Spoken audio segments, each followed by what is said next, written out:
I Want to Die, But I Want to Eat Tteokbokki is a poignant and relatable memoir by South Korean author Baek Sehee. This deeply personal account offers a raw and honest look into the author's struggle with dysthymia, a persistent mild depression, while navigating complexities of modern life in Seoul.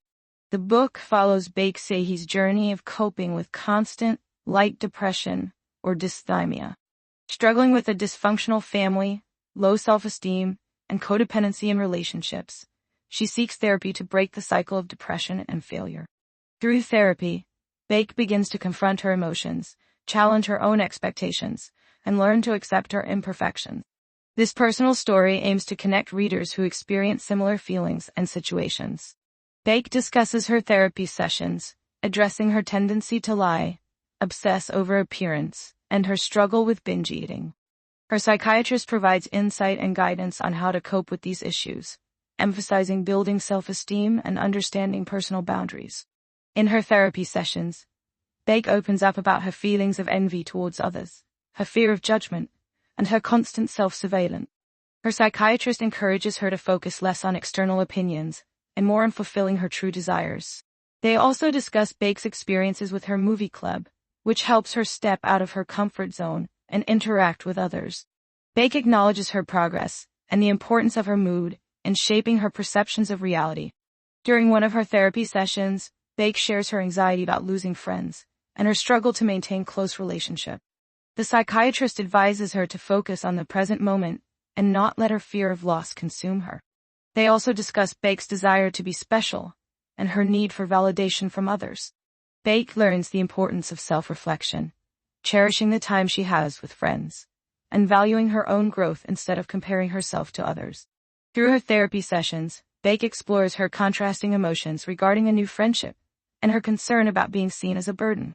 The psychiatrist helps her to understand and accept the complexities of relationships and her emotions, highlighting the importance of thinking in a more balanced and nuanced way. By incorporating these lessons, Baek begins to recognize the need to know herself better and to view herself and others more three-dimensionally. Baek also experiences side effects from her medication, which contribute to her feelings of restlessness and anxiety. She discusses these issues with her psychiatrist, who adjusts her treatment plan accordingly.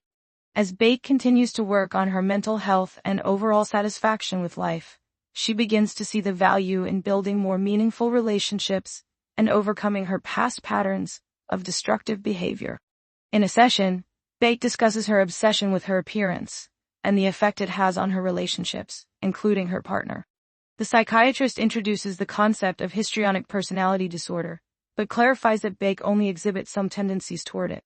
They help Baek realize that she fears losing attention rather than seeking it, and encourage her to accept varying perceptions of beauty and not to dwell on external opinion.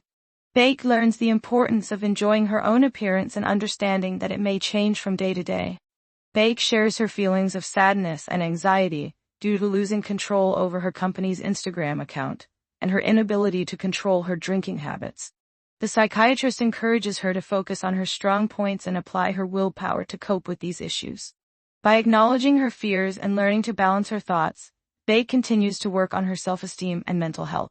Throughout the story, Baek's progress is evidenced by her willingness to confront her thoughts, emotions, and problems head-on.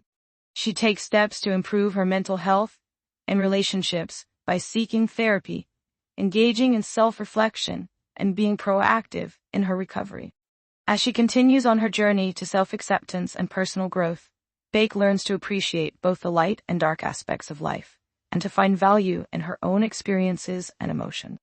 Baek reflects on her relationships with her family, particularly her mother and grandmother, and how her upbringing has affected her self-esteem and mental health.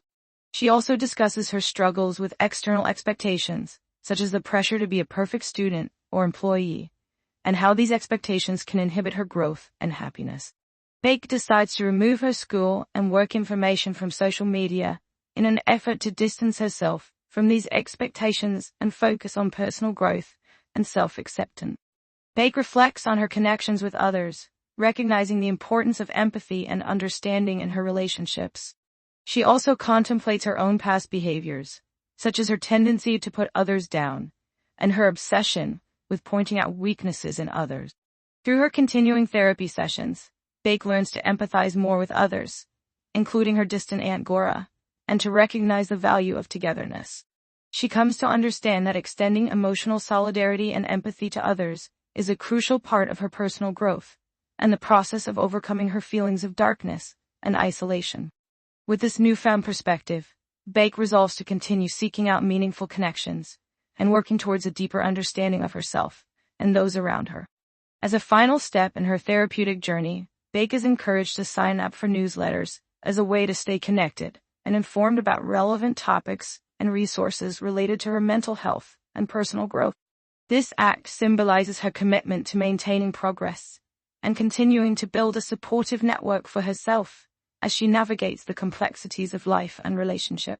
With newfound self-awareness, resilience, and a strong support system, Baek is better equipped to face her challenges and embrace her authentic self. The book's title, I Want to Die, But I Want to Eat Tteokbokki, encapsulates the conflicting emotions that Baek Sehee experiences throughout her journey. Tteokbokki, a popular Korean street food, represents the small joys and comforts that keep her tethered to life despite her struggles with depression. This poignant and relatable memoir offers readers a candid look into the complexities of mental health and the path to self-discovery.